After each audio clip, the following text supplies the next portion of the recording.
It's funny, I never thought it would be like this. I never thought when I first came over that I would be embraced in a club, not just by the team, by the coaches, by the fans, and feel so comfortable and enjoy the time that I've had over there. I mean, 9 to 10 years is just, I never thought I would be this far and play this amount of games. I know we had a good win. I remember we did a little cheeky move off the line out. Ugo scored. I think I got a drop goal that day, which wasn't really part of my whole kind of game plan really as a New Zealand 10. But no, it was good. And then unfortunately did my MCL, which actually in the long run was a bit of a blessing in disguise. I'd come off from the World Cup straight into Super Rugby and then straight over. So I was pretty tired. I'd kind of been playing for over 12 months, and that MCR gave me a little bit of a break to kind of regroup and get it right and have a bit of time off, and then came back after that.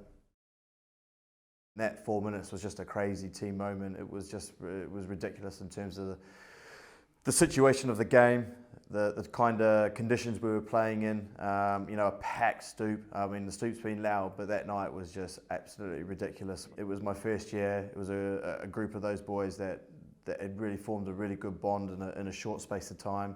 And we knew that we could get the result after the week before going over there and beating Stade Francais. It wasn't the prettiest drop goal, but it was just one of those moments that I'll certainly remember. I know my dad does. He always talks about it back in New Zealand. So yeah, it was very, very enjoyable. Good night too. Good night after. Stade Francais again. They don't. They probably won't let me back into Paris really, but. My kind of mental process in a situation like that was I couldn't wait to take that kick. I knew what was on the line, and I knew I'd done enough practice over the years. It was a good moment. We still had a couple of minutes to defend, and the boys did well at the scrum, and we managed to get it out. But that was the first trophy, and that was the real turning point for us. I think we knew that we could get to a place as a team and as a group where we can go and compete with the best and win trophies. And again, and that was another good night out, especially in Cardiff.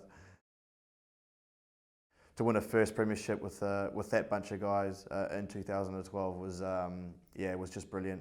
First for the club, first in 150 years, and it's something that I hope that we celebrate as a group. For years to come, we have lots of reunions because it was a very, very unbelievable and great moment.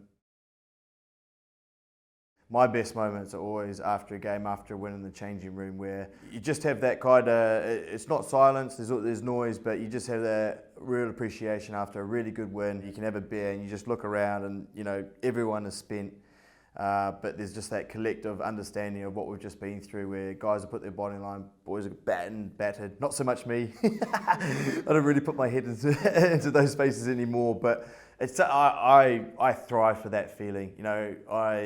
It's one of the reasons why I play rugby is to have that feeling, and for me, I don't think there's any better feeling in terms when it comes to team sport. Yeah, it's such a fantastic feeling, and it's one of the reasons why I play rugby, and one of the reasons why I love this club, because we've been able to do that many a time.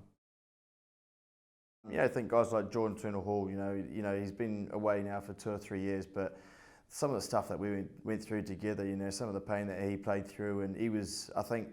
That year we won the premiership, and before, we had like DC, myself, Jordan and George Lowe, and you put Ugo, Mike Brown, and probably Tommy Williams as well. We played a lot of games together and went through like the highs, the lows, went through Bloodgate, went through coming back from out the Amlin and things like that. And the forwards as well. You form really good bonds, and not ashamed to say, I treat these guys as my family away from my family. We have such a good time together. We socialise, get on the beers, which is important, and I'm very, very proud. And it all comes down. I always come back to the boys. I've got friends for life, absolute friends for life, and there's always a bed and a beer later on in life for them if they ever need it.